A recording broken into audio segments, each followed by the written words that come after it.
जबलपुर में किशोर अपनी पत्नी माधवी के साथ रहता था।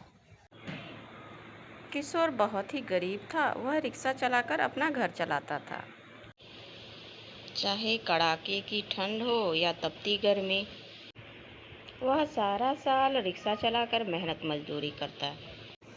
लेकिन इस काम से उसे कुछ ज़्यादा कमाई नहीं हो पाती थी। उस रोज़ वह कड़ी दोपहर में रिक्शा चलाकर घर लौटा था। वह घर आकर अपनी पत्नी माधवी से बोला, माधवी, मैं तुम्हें एक घर भी नहीं दे पाया। मेरी वजह से इस किराए के गर्मी के घर में तुम्हें तपना पड़ता है। यह आप कैसी बात कर रहे हैं जी? मैं आपके साथ इस तपती गर्मी में इस किराए के घर में भी बहुत खुश हूँ। वैसे मुझे अच्छा लगा यह देखकर कि आपको मेरी कितनी फिक्र है। मैं तो तब भी इस घर में ही रहती हूँ, लेकिन आप तो इस तपती गर्मी धूप में रिक्शा चलाकर मेहनत करते हैं, वो भी सिर्फ हमारे लिए। उस हिसाब से मुझसे ज़्यादा गर्मी तो आप झेलते हो। कुछ दिन बीतते हैं, लेकिन दिन पे दिन गर्मी की तपन बढ़ती ही जा रही थी, जो कि अब बर्दाश्त कर पाना दोनों के लिए मुश्किल हो जा रहा था। उसमें घर के लिए भी उनको 1000 रुपया किराया देना पड़ता था। लेकिन पिछले 2 महीने से किराया न देने के कारण एक रोज़ मालिक ने उन्हें वहाँ से निकाल दिया।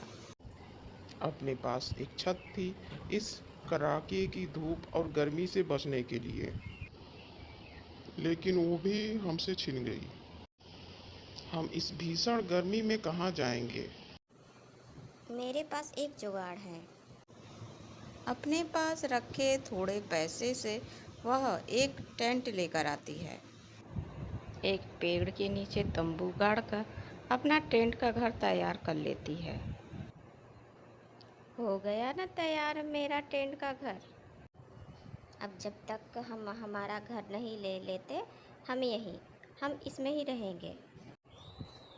कम से कम किराया तो नहीं देना पड़ेगा। वाह, क्या दिमाग लगाया है। अब वो दोनों उस टेंट के घर में रहने लगते हैं। जहाँ वह अपना टेंट लगाते हैं, उसके सामने ही अमीर लोगों की कोठी थी। उस कोठी में निर्मला काकी रहती थी, जो कि गरीबों से बहुत नफरत करती थी। अरे छी छी छी, ना जाने ये गरीब पैदा ही क्यों होते हैं। जहाँ पर बसते हैं बस गंदगी डालना शुरू कर देते हैं। यह बात किशोर और माधवी सुन लेते हैं, लेकिन चुप रहने के अलावा उनके पास कोई चारा नहीं था। ऐसे ही कुछ दिन बीत जाते हैं। फिर एक रोज़ आधी रात को, जब वह दोनों अपने टेंट घर में सो रहे होते हैं, ऐसा क्यों लग रहा है कि कोई रो रहा है? मुझे इनको उठाना चाहिए और जाकर देखना चाहिए क्या हुआ है। सुनिए, उठिए ना, उठिए। क्या हुआ है माधवी? वैसे ही इतनी तपती गर्मी में तो बहुत मुश्किल से नींद आती है। सुनिए ना, वो सामने वाली निर्मला काकी के घर से आवाज़ आ रही है। और उनके घर पे उनका बेटा और पति भी नहीं है। मैंने उनको घर से बाहर जाते हुए देखा था। घर पे बस सास बहू ही हैं। कहीं उन्हें हमारी मदद की ज़रूरत तो नहीं है? चलिए ना, चल के देखते हैं आखिरकार क्या बात है। क्या कहीं अनहोनी तो नहीं हो गई? क्या इतनी रात उनके घर जाना ठीक रहेगा? मेरा मतलब है, वह इतने अमीर है और हम इतने गरीब हैं। गरीबों के तरफ तो वह देखती भी नहीं। यह आप कैसी बातें कर रहे हैं जी? इस समय आपको अमीरी गरीबी पड़ी है।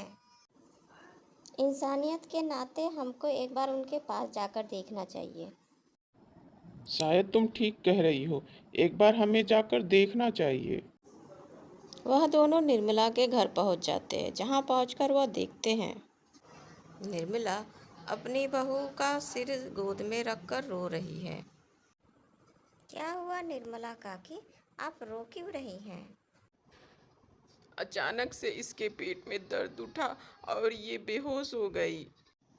मेरे तो कुछ समझ में नहीं आ रहा है, मैं क्या करूं? चुप रहिए निर्मला काकी, आपकी बहू को कुछ नहीं होगा। हम अभी इन्हें लेकर अस्पताल चलते हैं। लेकिन हम अस्पताल कैसे जाएंगे? मेरे दोनों ड्राइवर तो दोनों बेटों के साथ शहर से बाहर गए हैं।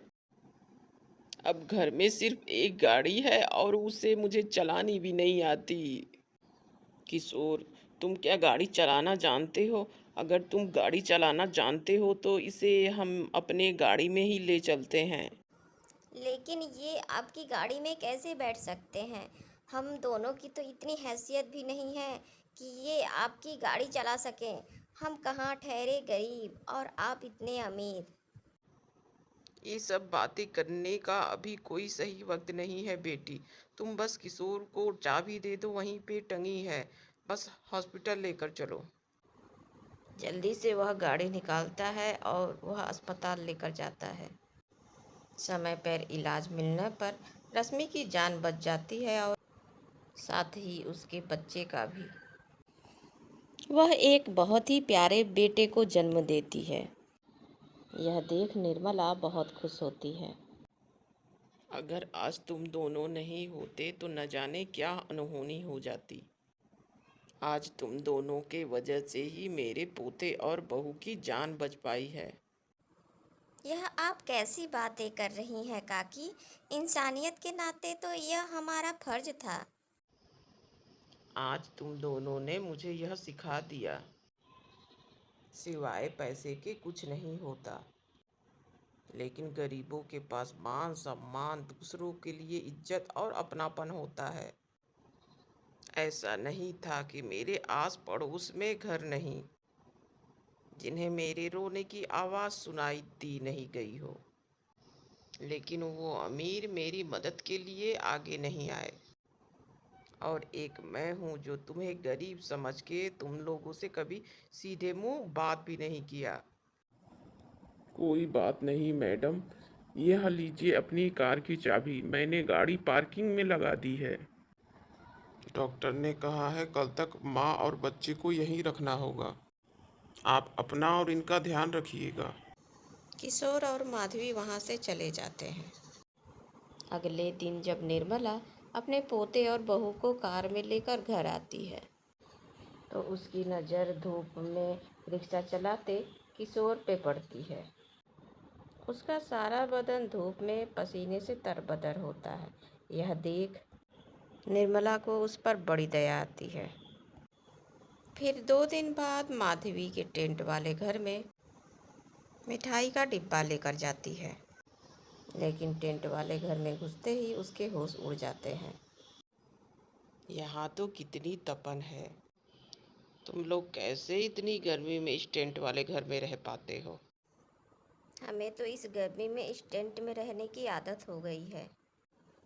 आप तो हमेशा एसी में रहते हो ना, इसलिए आपको यहाँ गर्मी लग रही है। खैर बताइए काकी, हमारे इस गरीब खाने में कैसे आना हुआ? मैं अपने पोते के होने की खुशी में यह मिठाई तुम्हें देने आई थी, लेकिन सच कहूँ माधवी, मुझे यह तुम्हारा टेंट का घर देख तुम दोनों के लिए बहुत बुरा लग रहा है। मैं अपने टेंट वाले घर में रहकर बहुत खुश हूँ चाची। अगर मैं खुश नहीं रहूँगी तो मेरे पति को बहुत बुरा लगेगा, जो मैं नहीं चाहती। ये लोग सचमुच दिल के कितने अच्छे हैं। इन्होंने मेरी भी कितनी मदद की है। मुझे भी अब इनके लिए कुछ करना चाहिए। अगर मेरे मदद करने से इनका कुछ भला होगा तो मुझे बहुत खुशी होगी। निर्मला मिठाई का डब्बा वहाँ से देकर चली जाती है और घर आकर अपने पति और अपने बेटे से इस बारे में बात करती है। फिर वो लोग किशोर को अपने वहाँ ड्राइवर की नौकरी पे रख लेते हैं। उन लोगों के वहाँ ड्राइवर की नौकरी पाकर किशोर बहुत खुश होता है और अब उसको धूप में रिक्शा ना चलाकर एसी वाली गाड़ी चलाने को मिलती है। वह बहुत खुश रहता है और आराम से नौकरी करता है।